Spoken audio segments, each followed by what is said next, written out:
दिन संख्या 217 प्रेरित 11 पर्व 19 पदरु 15 पर्व 35 पद पर्यंत।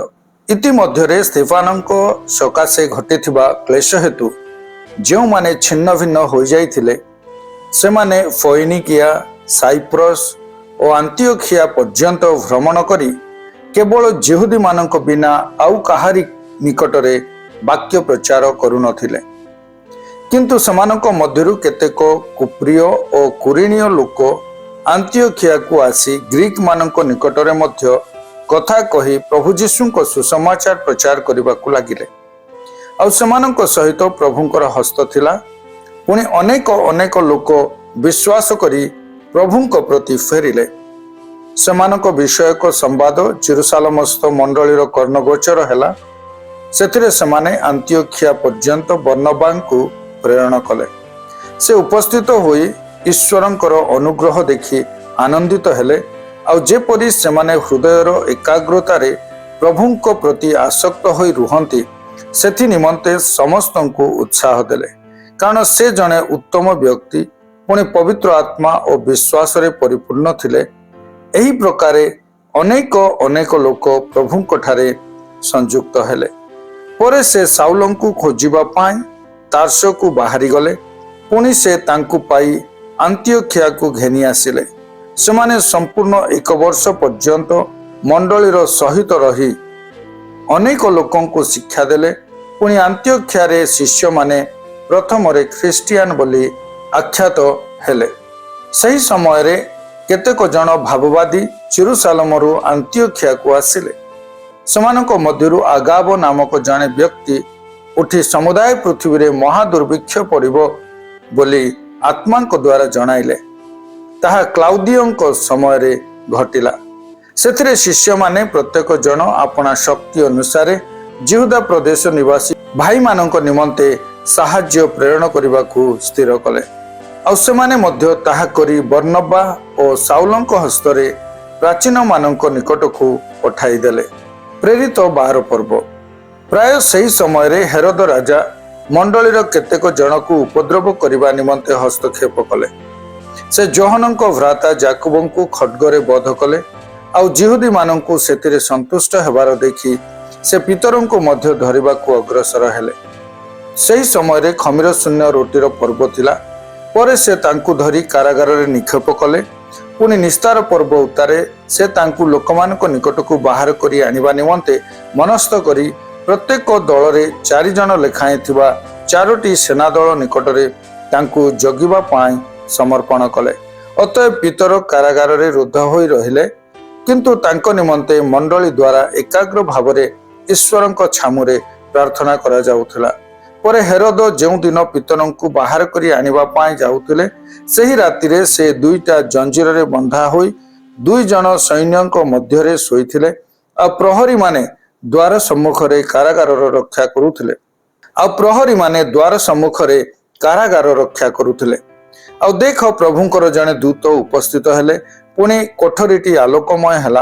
आउ से पितरंक कक्ष देशरे आघात करी तांकु जगाई कहिले शीघ्र उठ। सेथिरे तांको हाथरु जंजीर खसी पड़िला। पुणी दूत तांकु कहिले कटिबंधन कर और पादुका पिंध। से सेपरी कले। आउ से तांकु कहिले देहरे चादर पकाई मोहर पछे पछे आस। से बाहरी ताहांको पछे पछे गले। किंतु दूतंको द्वारा जहा करागला ताहा जे प्रकृत से ताहा न बुझी दर्शन देखुअछंती बोली मने करुथिले। जेतेबेले सेमाने प्रथम और द्वितीय प्रहरी दल अतिक्रम करी जो लोह द्वार दे नगर को जीवाकू हुए ताहा निकट को आसिले सेतेबेले सही द्वार अपना मन को सेमानक निमंते मेला होईगला। आउ सेमाने बाहरी जाई गोटिए दांडर शेष मुंड जाए गले। पुणी सही क्षणी सही दूत तांको ठारू अंतर होईगले। सेतेबेले पितर सचेतन होई कहिले प्रभु जे अपना दूतंकु पठाई हेरोदंक हस्तरु ओ जिहुदी लोकमानंक समस्त आकांक्षारु मते उद्धार करियछंती एहा मु एबे निश्चय जानिली।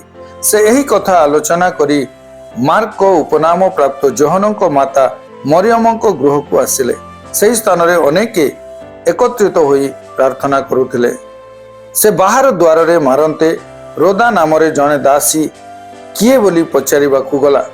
से पितरंकर स्वर बारी आनंद सकाशे द्वार न फिटाई भितर को दौड़ी जाई द्वार पाखरे पितर ठिया होई अछंती बोली कहिला। सेमाने ताकू कहिले तू बायाणी, किंतु से ताहा सत बोली दृढ़ रूपे कहिबाकू लागिला। सेमाने कहिले ए तांकर दूत, किंतु पितर द्वार रे बारंबार मारुथले आउ सेमाने फिटाई तांकू देखि आचंबित हेले। किंतु से सेमानंकु तुनि होई रहिबा पाए हातरे ठारी प्रभु किपरि तांकू कारागाररू बाहर करी आनी अछंती ताहा सेमानंक निकटरे वर्णना कले। पुनि से कहिले एही समस्त कथा जाकुब और भाई मानंकु जणाओ। आउ से प्रस्थान करी अन्य स्थान को चली गले। सकाळ हेबा परे पितर कुआडे गले बोली सैन्य मानक मध्यरे बड़ चहल पड़ीगला। आउ हेरोद तांकू खोजी न पाइबारु प्रहरी मानंकु प्रश्न कला उतारे सेमानकु बध करिबा पाई आज्ञा देले। परे से जिहुदा प्रदेशरु काइसरिया को जाई सेठारे रहिले। सेतबेले हेरोद सोर और सीदन लोकंको उपरे भयंकर असंतुष्ट थिले। आउ सेमाने एकमत होई तांको निकटकू आसिले और राजांको शयनागारर अध्यक्ष ब्लास्तंकु आपना मानंको सपक्ष करी संधि प्रार्थना करिबाकू लागिले। कारण राजांको देशरु सेमानंको देशकू खाद्य सामग्री जाउथिला। एणु गोटे निरूपित दिन रे हेरोद राजवस्त्र परिधान करी सिंहासन रे बसी सेमानंको निकटरे गोटे वक्तृता देले। सेतिरे लोक माने पाटी करी कहिबाकू लागिले ए तो देवतांको स्वर मनुष्यर स्वर नुहे। तत्क्षणात प्रभुंकर जने दूत तांको आघात कले, कारण से ईश्वर को गौरव देले नाही। आउ से कीट द्वारा भक्षित होई प्राण त्याग कले। किंतु ईश्वर वाक्य वृद्धि पाई अधिक व्यापीबाकू लागिला।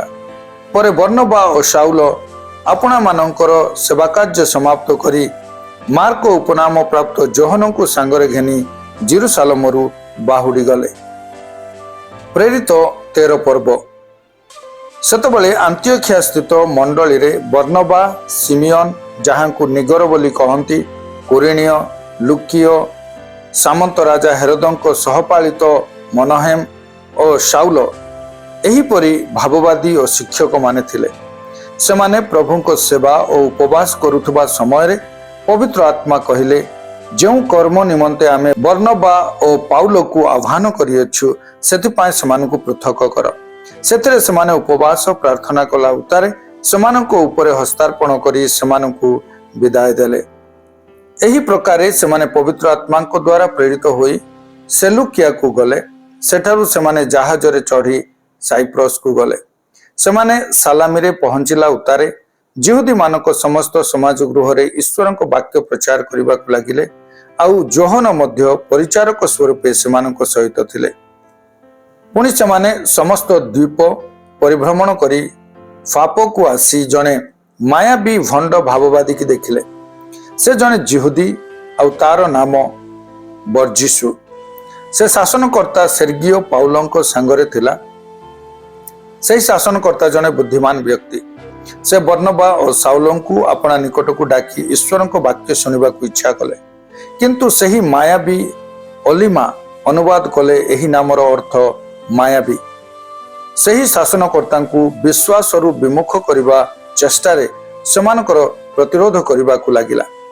मात्र शाउल जहांकु पाउल मध्य कहंती पवित्र आत्मारे पूर्ण होई ताकू निरीक्षण करी कहिले, आरे समस्त प्रकार छल अधूर्ततारे परिपूर्ण आउ समस्त प्रकार धार्मिकतार शत्रु शयतान संतान तुम्भे प्रभुंकर सरल पथ को वक्र करिबारु कि क्षांत हेब नाही। आउ एबे देख प्रभुंकर हस्त तुम्भ उपरे रही अछि। तुम्भे अंध होई केतक समय पर्यंत सूर्य देखिब नाही। सही क्षणी कुहुड़ी ओ अंधकार ताकू घोड़ाई पकाइला। तेणु ताकू हाथ धरी बाट कढ़ाइबा निमंते से एणे तेणे दरांडी लोक खोजिबाकू लागिला। सही शासनकर्ता एही घटना देखि प्रभुंको शिक्षारे आश्चर्य होई विश्वास कले। परे पाउल और तांको संगी माने पाफोरु जल यात्रा करी पंफुलियार पर्गी को आसिले। किंतु जोहन सेमानकु परित्याग करी जेरुसालेम को बाहुरी गले। सेमाने पर्गी ठारू यात्रा करी पिसिदियार आंतियोखिया रे पहुंचिले। आ विश्राम बार रे समाज गृह को जाई बसिले। पुणी व्यवस्था और भाववादी शास्त्र पाठ पर समाज गृहर अध्यक्ष माने सेमानक निकट को यह कही पठाइले, भाई माने लोक मानक निमंते जदि आपण मानकर कौनसी उपदेशर कथा अछि तेबे कहंतु। सेथिरे पाउल ठिया होई हस्तरे संकेत करी कहिबाकू लागिले, हे इस्राएलीय लोक माने ओ ईश्वर भयकारी माने श्रवण करंतु।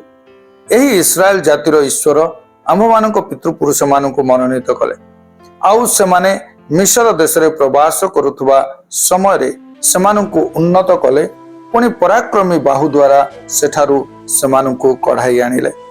पर प्राय 40 वर्ष पर्यंत प्रांतर रे से सेमानंको व्यवहार सह्य कले। पुणी किनान देश रे 7 गोटी जाति की विनाश करी प्राय 450 वर्ष पर्यंत सेमानंकु सेमानंको देश अधिकार स्वरूप देले। एथि उतारे भाववादी सामुएलंको पर्यंत विचारकर्ता मानकु नियुक्त कले। तत्परे सेमाने जने राजा पाइबा निमंते प्रार्थना कले, आउ ईश्वर 40 वर्ष पर्यंत बिन्यामिन गोष्ठीर कीशंको पुत्र साउलंकु सेमानंकु देले।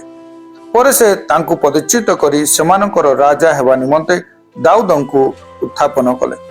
से मध्य तांको विषय साक्ष्य देई कहिले, आम्भे जिशयर पुत्र दाऊदकु पाइयछु, से आम्भर मनर मत व्यक्ति, से समस्त विषय आम्भर इच्छा पालन करिब। तांको वंशरु ईश्वर प्रतिज्ञा अनुसार इस्राएल निमंते जने त्राणकर्ता अर्थात यीशुଙ୍କୁ उत्पन्न करियछन्ति।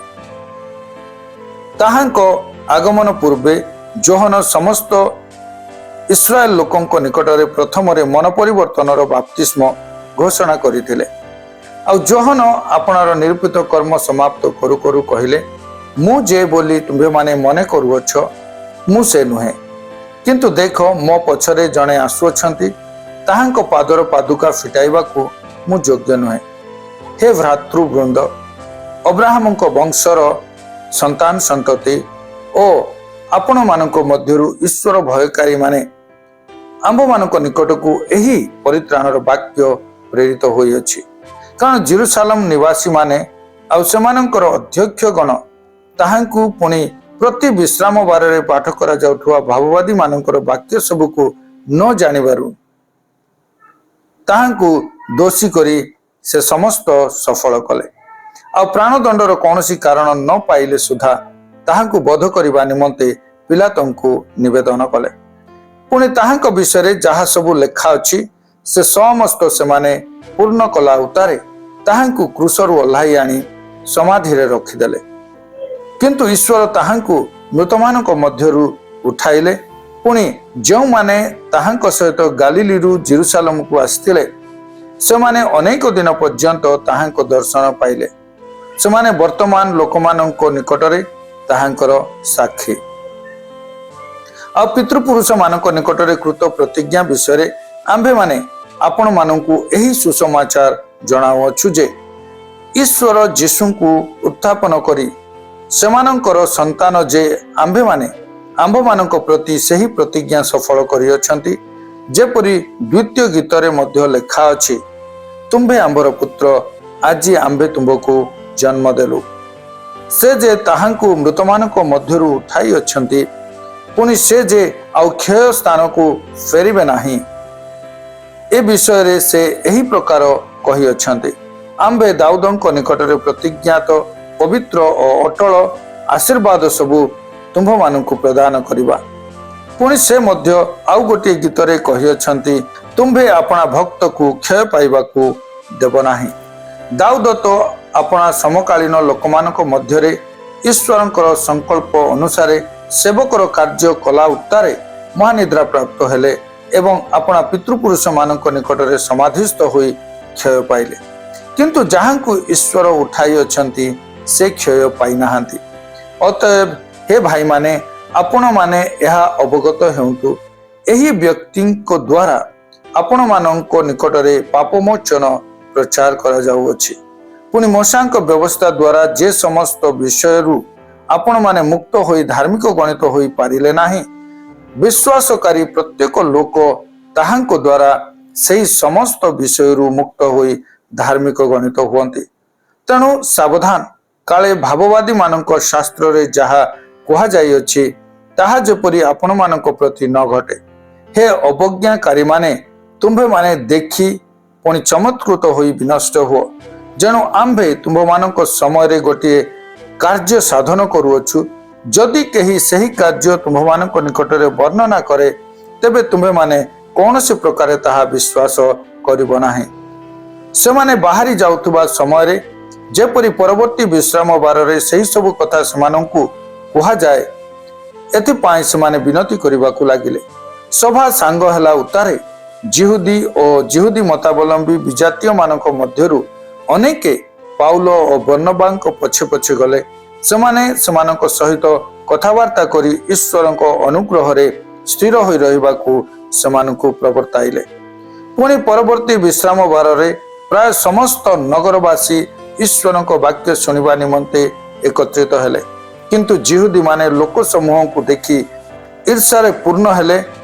ପୁଣି ନିନ୍ଦା କରୁ କରୁ ପାଉଲଙ୍କ କଥାରେ ପ୍ରତିବାଦ କରିବାକୁ ଲାଗିଲେ। ସେଥିରେ ପାଉଲ ଓ ବର୍ଣ୍ଣବା ସାହସପୂର୍ବକ କହିଲେ, ପ୍ରଥମରେ ଆପଣମାନଙ୍କ ନିକଟରେ ଈଶ୍ୱରଙ୍କ ବାକ୍ୟ କୁହାଯିବା ଆବଶ୍ୟକ ଥିଲା। ଆପଣମାନେ ତାହା ଅଗ୍ରାହ୍ୟ କରି ଆପଣା ଆପଣାକୁ ଅନନ୍ତ ଜୀବନର ଅଯୋଗ୍ୟ ବୋଲି ବିଚାର କରୁଥିବାରୁ ଦେଖନ୍ତୁ, ଆମ୍ଭେମାନେ ବିଜାତିମାନଙ୍କ ନିକଟକୁ ଯାଉଅଛୁ, କାରଣ ପ୍ରଭୁ ଆମ୍ଭମାନଙ୍କୁ ଏହି ପ୍ରକାର ଆଜ୍ଞା ଦେଇଅଛନ୍ତି। ଆମ୍ଭେ ବିଜାତିମାନଙ୍କର ଆଲୋକ ସ୍ୱରୂପେ ତୁମ୍ଭକୁ ସ୍ଥାପନ କରିଅଛୁ, ଯେପରି ତୁମ୍ଭେ ପୃଥିବୀର ପ୍ରାନ୍ତ ପର୍ଯ୍ୟନ୍ତ ପରିତ୍ରାଣ ସ୍ୱରୂପ ହେବ।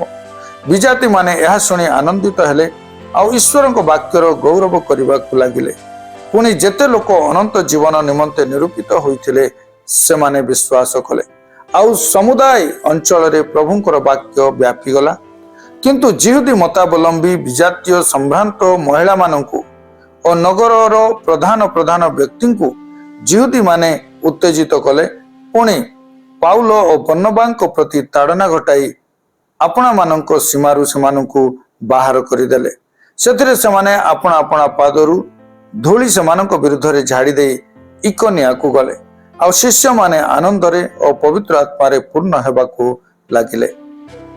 ପ୍ରେରିତ 14 ପର୍ବ। ଇକୋନିଆରେ ମଧ୍ୟ ସେହି ପ୍ରକାର ଘଟିଲା।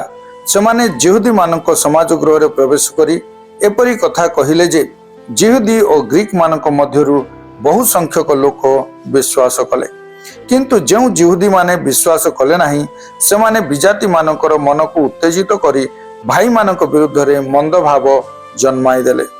ସେମାନେ ଅନେକ ଦିନ ପର୍ଯ୍ୟନ୍ତ ସେହି ସ୍ଥାନରେ ରହି ପ୍ରଭୁଙ୍କ ଉପରେ ନିର୍ଭର କରି ସାହସରେ ପ୍ରଚାର କଲେ। ଆଉ ସେ ସେମାନଙ୍କ ହସ୍ତ ଦ୍ୱାରା ନାନା ଲକ୍ଷଣ ଓ ଅଦ୍ଭୁତ କର୍ମ ସାଧନ କରି ଆପଣା ଅନୁଗ୍ରହ ବାକ୍ୟ ସପକ୍ଷରେ ସାକ୍ଷ୍ୟ ଦେଲେ। କିନ୍ତୁ ନଗରର ଲୋକ ସମୂହ ଦୁଇ ଦଳ ହେଲେ, ଦଳେ ଯିହୁଦୀମାନଙ୍କ ପକ୍ଷରେ ଆଉ ଦଳେ ପ୍ରେରିତମାନଙ୍କ ପକ୍ଷରେ।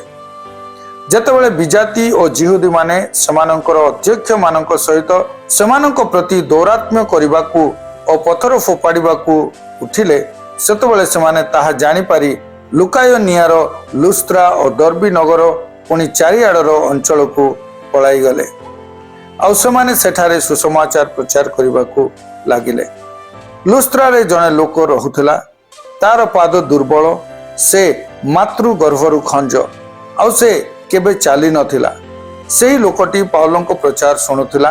ପାଉଲ ତାକୁ ଏକ ଦୃଷ୍ଟିରେ ଚାହିଁ ସୁସ୍ଥ ହେବା ପାଇଁ ତାର ବିଶ୍ୱାସ ଥିବାର ଦେଖି ଉଚ୍ଚ ସ୍ୱରରେ କହିଲା, ତୁମ୍ଭର ପାଦରେ ଭାର ଦେଇ ସିଧା ଠିଆ ହୁଅ। ସେଥିରେ ସେ କୁଦା ମାରି ଚାଲିବାକୁ ଲାଗିଲା।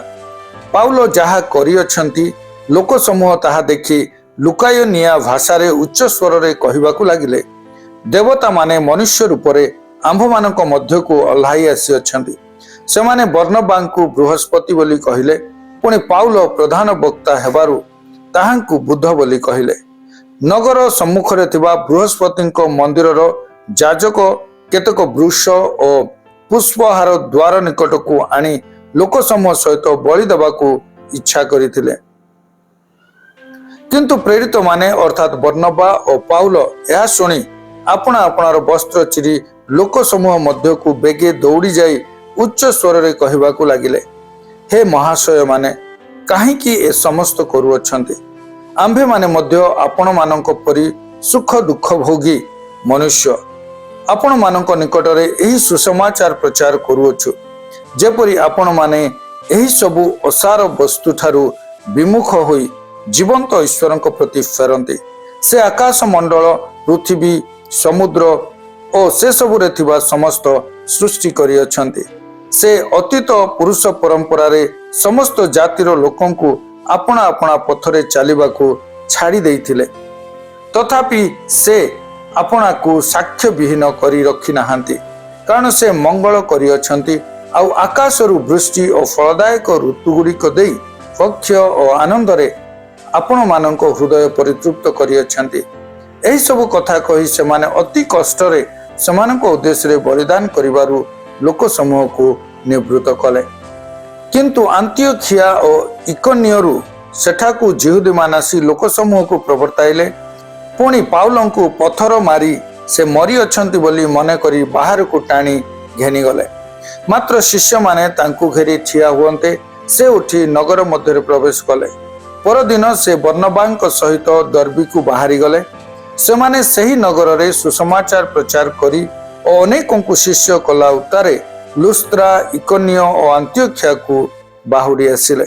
ପୁଣି ସେ ସ୍ଥାନ ମାନଙ୍କରେ ଶିଷ୍ୟମାନଙ୍କ ମନକୁ ସୁସ୍ଥିର କଲେ ଓ ବିଶ୍ୱାସରେ ଅଟଳ ରହିବା ପାଇଁ ସେମାନଙ୍କୁ ଉତ୍ସାହ ପ୍ରଦାନ କରି କହିଲେ, ଅନେକ କ୍ଲେଶ ମଧ୍ୟ ଦେଇ ଆମ୍ଭମାନଙ୍କୁ ଈଶ୍ୱରଙ୍କ ରାଜ୍ୟରେ ପ୍ରବେଶ କରିବାକୁ ହେବ। ଆଉ ସେମାନେ ସେମାନଙ୍କ ନିମନ୍ତେ ପ୍ରତ୍ୟେକ ମଣ୍ଡଳୀରେ ପ୍ରାଚୀନମାନଙ୍କୁ ନିଯୁକ୍ତ କରି ଉପବାସ ସହିତ ପ୍ରାର୍ଥନା କଲେ। ପୁଣି ଯେଉଁ ପ୍ରଭୁଙ୍କ ଠାରେ ସେମାନେ ବିଶ୍ୱାସ କରିଥିଲେ ତାହାଙ୍କ ହସ୍ତରେ ସେମାନଙ୍କୁ ସମର୍ପଣ କଲେ।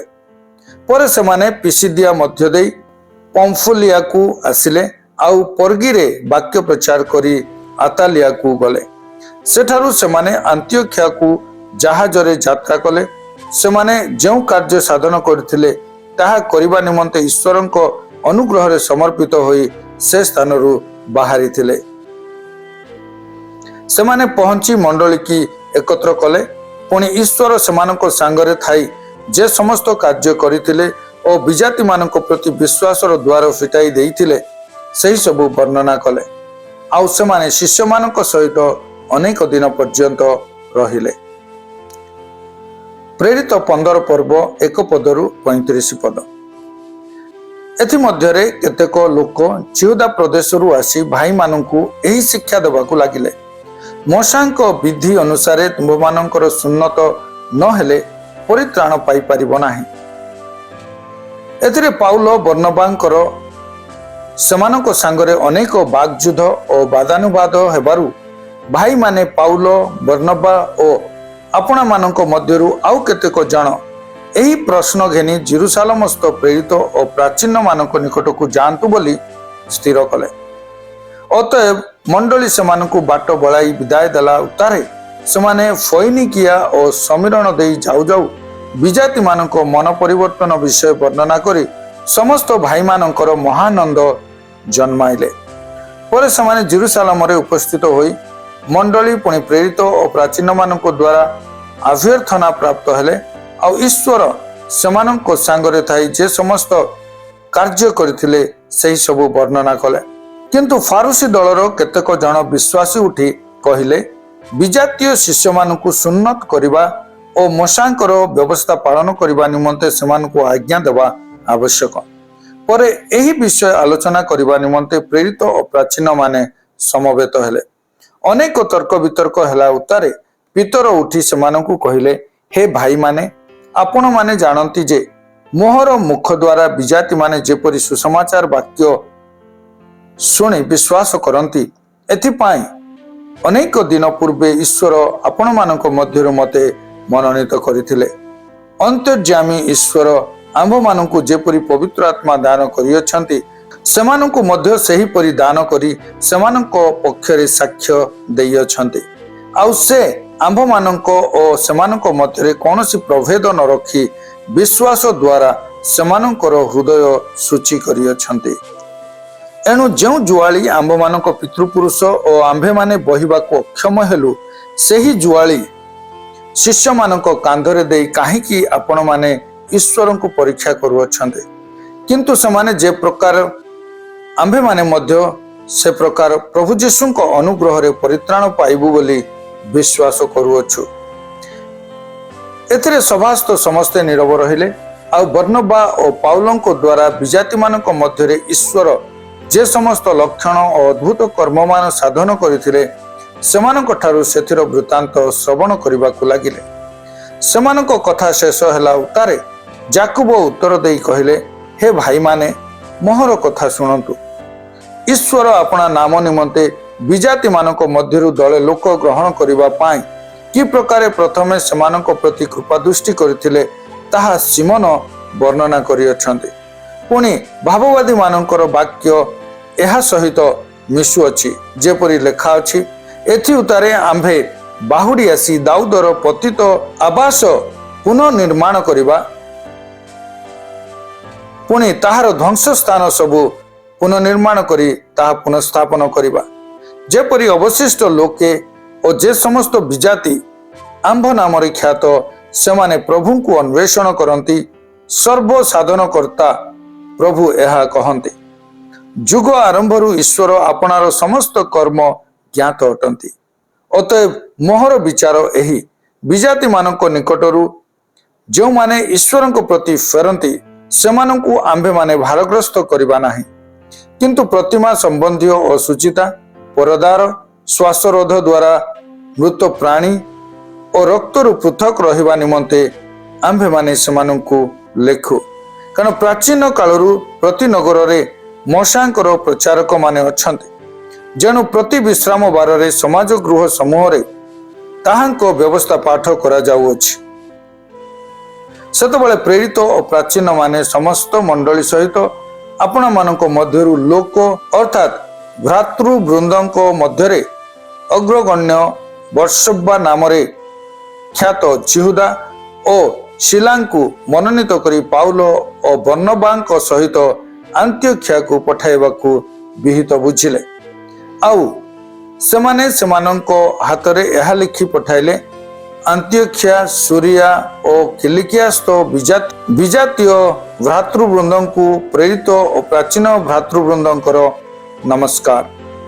ଆମ୍ଭେମାନେ ଶୁଣିଅଛୁ ଯେ ଆମ୍ଭେମାନେ ଯେଉଁ ଲୋକମାନଙ୍କୁ କୌଣସି ଆଜ୍ଞା ଦେଇନାହୁଁ, ଆମ୍ଭମାନଙ୍କ ମଧ୍ୟରୁ ଏ ପ୍ରକାର କେତେକ ଲୋକ କଥା ଦ୍ୱାରା ଆପଣମାନଙ୍କର ମନକୁ ଅସ୍ଥିର କରି ଆପଣମାନଙ୍କୁ ଉଦ୍ବିଗ୍ନ କରିଅଛନ୍ତି। ଏଥି ନିମନ୍ତେ ଆମ୍ଭମାନଙ୍କର ପ୍ରିୟ ପାତ୍ର ଯେଉଁ ବର୍ଣ୍ଣବା ଓ ପାଉଲ ଆମ୍ଭମାନଙ୍କ ପ୍ରଭୁ ଯୀଶୁଖ୍ରୀଷ୍ଟଙ୍କ ନାମ ନିମନ୍ତେ ପ୍ରାଣପଣ କରିଅଛନ୍ତି, ଆମ୍ଭେମାନେ ଏକମତ ହୋଇ କେତେକ ଲୋକଙ୍କୁ ମନୋନୀତ କରି ସେମାନଙ୍କ ସହିତ ଆପଣମାନଙ୍କ ନିକଟକୁ ପଠାଇବା ବିହିତ ବୁଝିଲୁ। ଏଣୁ ଆମ୍ଭେମାନେ ଯିହୁଦା ଓ ଶିଲାଙ୍କୁ ପଠାଇଲୁ। ଏମାନେ ମଧ୍ୟ ମୁଖରେ ଆପଣମାନଙ୍କୁ ସେହି ସମସ୍ତ କଥା ଜଣାଇଦେବେ। କାରଣ ପ୍ରତିମା ନିକଟରେ ଉତ୍ସର୍ଗୀକୃତ ପ୍ରସାଦ, ରକ୍ତ, ଶ୍ୱାସରୋଧ ଦ୍ୱାରା ମୃତ ପ୍ରାଣୀର ମାଂସ ଓ ପରଦାରରୁ ପୃଥକ ରହିବା, ଏହି କେତୋଟି ଆବଶ୍ୟକୀୟ ବିଷୟ ବ୍ୟତୀତ ଆପଣମାନଙ୍କ ଉପରେ ଆଉ ଅଧିକ ଭାର ନ ଦେବାକୁ ପବିତ୍ର ଆତ୍ମା ଓ ଆମ୍ଭମାନଙ୍କ ଦୃଷ୍ଟିରେ ବିହିତ ବୋଧ ହେଲା। ଏହି ସବୁରୁ ଆପଣ ଆପଣାକୁ ଯତ୍ନ ସହ ରକ୍ଷା କଲେ ଆପଣମାନଙ୍କର ଭଲ ହେବ, ଆପଣମାନଙ୍କର ମଙ୍ଗଳ ହେଉ। ସେମାନେ ବିଦାୟ ହୋଇ ଆନ୍ତିଓଖିଆକୁ ଆସିଲେ, ଆଉ ଶିଷ୍ୟ ସମୂହକୁ ଏକତ୍ର କରି ପତ୍ର ଖଣ୍ଡିକ ଦେଲେ। ସେମାନେ ତାହା ପାଠ କରି ଆଶ୍ୱାସନା ପାଇ ଆନନ୍ଦିତ ହେଲେ। ପୁଣି ଯିହୁଦା ଓ ଶିଲା ନିଜେ ନିଜେ ମଧ୍ୟ ଭାବବାଦୀ ଥିବାରୁ ଅନେକ କଥା ଦ୍ୱାରା ଭାଇମାନଙ୍କୁ ଉତ୍ସାହ ଦେଇ ସେମାନଙ୍କୁ ସୁସ୍ଥିର କଲେ। ଆଉ ସେମାନେ ସେଠାରେ କେତେକ କାଳ ଯାପନ କଲା ଉତ୍ତାରେ ସେମାନଙ୍କୁ ପ୍ରେରଣ କରିଥିବା ଲୋକମାନଙ୍କ ନିକଟକୁ ବାହୁଡ଼ି ଯିବାକୁ ଭାଇମାନଙ୍କ ଠାରୁ ଶାନ୍ତିରେ ବିଦାୟ ନେଲେ। କିନ୍ତୁ ଶିଲା ସେଠାରେ ରହିବା ଉତ୍ତମ ବୋଧ କଲେ। ପୁଣି ପାଉଲ ଓ ବର୍ଣ୍ଣବା ଆନ୍ତିଓଖିଆରେ ରହି ଅନ୍ୟାନ୍ୟ ଅନେକ ଲୋକଙ୍କ ସହିତ ମଧ୍ୟ ପ୍ରଭୁଙ୍କ ବାକ୍ୟ ଶିକ୍ଷା ଦେଇ ସୁସମାଚାର ପ୍ରଚାର କରିବାକୁ ଲାଗିଲେ। ଆସନ୍ତୁ ଆମ୍ଭେମାନେ ପଠିତ ଶାସ୍ତ୍ରାଂଶ ଗୁଡ଼ିକର ସାରାଂଶକୁ ଚିନ୍ତା କରିବା। ତାଡ଼ନା ହେତୁରୁ ଯେଉଁମାନେ ଛିନ୍ନ ଭିନ୍ନ ହୋଇଥିଲେ ସେମାନେ ଗ୍ରୀକ୍ ମାନଙ୍କ ଅର୍ଥାତ୍ ବିଜାତି ମାନଙ୍କ ମଧ୍ୟରେ ସୁସମାଚାର ପ୍ରଚାର କଲେ ଏବଂ ପ୍ରଥମ ବିଜାତୀୟ ମଣ୍ଡଳୀ ସିରିଆର ଆନ୍ତିଓଖିଆରେ ସ୍ଥାପିତ ହେଲା। ଏହି ସମୟରେ ଜେରୁସାଲେମ ମଣ୍ଡଳୀ ସେହି ମଣ୍ଡଳୀକୁ ସାହାଯ୍ୟ କରିବା ନିମନ୍ତେ ବର୍ଣ୍ଣବାଙ୍କୁ ପଠାଇଲେ ଏବଂ ବର୍ଣ୍ଣବା ତାର୍ସକୁ ଯାଇ ସାଉଲଙ୍କୁ ତାଙ୍କ ସାଙ୍ଗରେ ଘେନି ଆସିଲେ। ସିରିଆର ଆନ୍ତିଓଖିଆ ମଣ୍ଡଳୀ ଦୁର୍ଭିକ୍ଷ ହେତୁ ଅଭାବଗ୍ରସ୍ତ ହୋଇଥିବା जेरुसालेमର जिहुदी मंडली निकटକୁ ବର୍ଣ୍ଣବା ଓ ସାଉଲଙ୍କ ହସ୍ତରେ କିଛି ସାହାଯ୍ୟ ପ୍ରେରଣ କଲେ। ଏହି ସମୟରେ ଜେରୁସାଲେମ ମଣ୍ଡଳୀ ତାଡ଼ନାର ସମ୍ମୁଖୀନ ହେଲା, ଯେଉଁଥିରେ ଯୋହନଙ୍କ ଭ୍ରାତା ଯାକୁବଙ୍କ ମସ୍ତକ ଛେଦନ କରାଗଲା। ପିତର କାରାଗାରରେ ନିକ୍ଷିପ୍ତ ହେଲେ, କିନ୍ତୁ ଆଶ୍ଚର୍ଯ୍ୟ ପ୍ରକାରେ ଜଣେ ଦୂତ ତାଙ୍କୁ କାରାଗାରରୁ ମୁକ୍ତ କଲେ।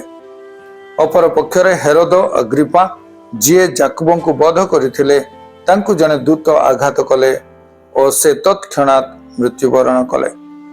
ବର୍ଣ୍ଣବା ଓ ସାଉଲ ସାହାଯ୍ୟ ଅନୁଦାନକୁ ପହଞ୍ଚାଇ ଯୋହନ ମାର୍କଙ୍କୁ ସାଙ୍ଗରେ ନେଇ ଆନ୍ତିଓଖିଆକୁ ଫେରି ଆସିଲେ ଏବଂ ସେମାନେ ସେମାନଙ୍କ ପ୍ରଥମ ମିଶନାରୀ ଯାତ୍ରାକୁ ପ୍ରେରଣ କରାଗଲେ। ପ୍ରଥମ ମିଶନାରୀ ଯାତ୍ରା ଆରମ୍ଭ ହେଲା। ପ୍ରେରଣକାରୀ ମଣ୍ଡଳୀ ହେଉଛି ଆନ୍ତିଓଖିଆ ଓ ପ୍ରାରମ୍ଭିକ ମିଶନାରୀ ମାନେ ଥିଲେ ବର୍ଣ୍ଣବା, ସାଉଲ ଓ ଯୋହନ ମାର୍କ। ସାଇପ୍ରସରେ ଶାସନକର୍ତ୍ତା ସେର୍ଗିଓ ପାଉଲ ପରିବର୍ତ୍ତିତ ହେଲେ, କିନ୍ତୁ ପର୍ଗାଠାରେ ଯୋହନ ମାର୍କ ସେମାନଙ୍କୁ ପରିତ୍ୟାଗ କରି ଜେରୁସାଲେମ ସହରକୁ ବାହୁଡ଼ି ଗଲେ। ପିସିଦିଆ ଦେଶରେ ଆନ୍ତିଓଖିଆ ସହରରେ ପହଞ୍ଚି ପାଉଲ ସେଠାକାର ସମାଜ ଗୃହରେ ଜିହୁଦୀମାନଙ୍କ ନିକଟରେ ଆଦି, ଯାତ୍ରା, ଗଣନା, ଜିହୋଶୁଅ, ବିଚାରକର୍ତ୍ତା, ପ୍ରଥମ ଓ ଦ୍ୱିତୀୟ ସାମୁଏଲ ଓ ଦାଉଦଙ୍କ ପୁସ୍ତକ ସମୂହରୁ ଯୀଶୁ ଓ ତାଙ୍କ ମୃତ୍ୟୁ ଏବଂ ପୁନରୁତ୍ଥାନ ବିଷୟରେ ପ୍ରଚାର କଲେ। ଏହି ପିସିଦିଆ ଆନ୍ତିଓଖିଆ ସହରରେ ପ୍ରଚାରିତ ଉପଦେଶ ହେଉଛି ଗୋଟିଏ ନମୁନା, ଯାହାର ଅନୁରୂପ ଉପଦେଶ ବିଜାତୀୟ ଦେଶଗୁଡ଼ିକରେ ପ୍ରବାସ କରୁଥିବା ଜିହୁଦୀମାନଙ୍କ ନିକଟରେ ପ୍ରଚାର କରାଯାଇଥିଲା। ପ୍ରଥମ ମିଶନାରୀ ଯାତ୍ରା ସମୟରେ ପାଉଲ, ଯେ ପୂର୍ବରୁ ସାଉଲ ନାମରେ ଖ୍ୟାତ ଥିଲେ, ସେ ପାଉଲ ନାମରେ ଖ୍ୟାତ ହେଲେ। ଜିହୁଦୀମାନଙ୍କ ତାଡ଼ନାର ପ୍ରସ୍ତରାଘାତ ଯୋଗୁଁ ମୃତପ୍ରାୟ ପାଉଲ ଆଶ୍ଚର୍ଯ୍ୟ ଭାବରେ ରକ୍ଷା ପାଇଲେ ଓ ତାଙ୍କ ସୁସମାଚାର ପ୍ରଚାର କାର୍ଯ୍ୟର ଯାତ୍ରା ଇକୋନିୟ, ଲୁସ୍ତ୍ରା ଓ ଦର୍ବିରେ ଜାରି ରହିଲା ଏବଂ ଫଳସ୍ୱରୂପେ ଗାଲାତୀୟ ମଣ୍ଡଳୀ ସ୍ଥାପିତ ହେଲା। ଏହା ଥିଲା ବର୍ଣ୍ଣବା ଓ ସାଉଲଙ୍କ ପ୍ରଥମ ମିଶନାରୀ ଯାତ୍ରାର ଫଳ। ପ୍ରଥମ ମିଶନାରୀ ଯାତ୍ରା ଉତ୍ତାରେ ସୁନ୍ନତ କ୍ରିୟାକୁ ନେଇ ଆନ୍ତିଓଖିଆ ମଣ୍ଡଳୀରେ ବିବାଦ ଉପୁଜିଲା। ଏହି ସମସ୍ୟାର ସମାଧାନ ନିମନ୍ତେ ଜେରୁସାଲେମରେ ଗୋଟିଏ ସାଧାରଣ ସମ୍ମିଳନୀ ବସିଲା ଏବଂ ଉଭୟ ଜିହୁଦୀ ଓ ବିଜାତିମାନେ କେବଳ ଯୀଶୁଙ୍କ ଦ୍ୱାରା ପରିତ୍ରାଣ ପାଇପାରିବେ ବୋଲି ଏକ ପତ୍ର ଲିଖିତ ହୋଇ ଆନ୍ତିଓଖିଆ ମଣ୍ଡଳୀକୁ ପଠାଗଲା। ଯେ ସାଉଲ, ସେ ତାଙ୍କର ପ୍ରଥମ ମିଶନାରୀ ଯାତ୍ରା ସମୟରେ ପାଉଲ ନାମର ଆଖ୍ୟା ପାଇଲେ। ଯୀଶୁ ଦମେଶକ ରାସ୍ତାରେ ଦର୍ଶନ ଦେଇ ତାଙ୍କର ସେଠାରେ ପରିବର୍ତ୍ତନ ହୋଇଥିଲା। ଆଜିର ପଠନରୁ ପ୍ରଭୁ ଆମ ପ୍ରତ୍ୟେକଙ୍କୁ ଆଶୀର୍ବାଦ କରନ୍ତୁ।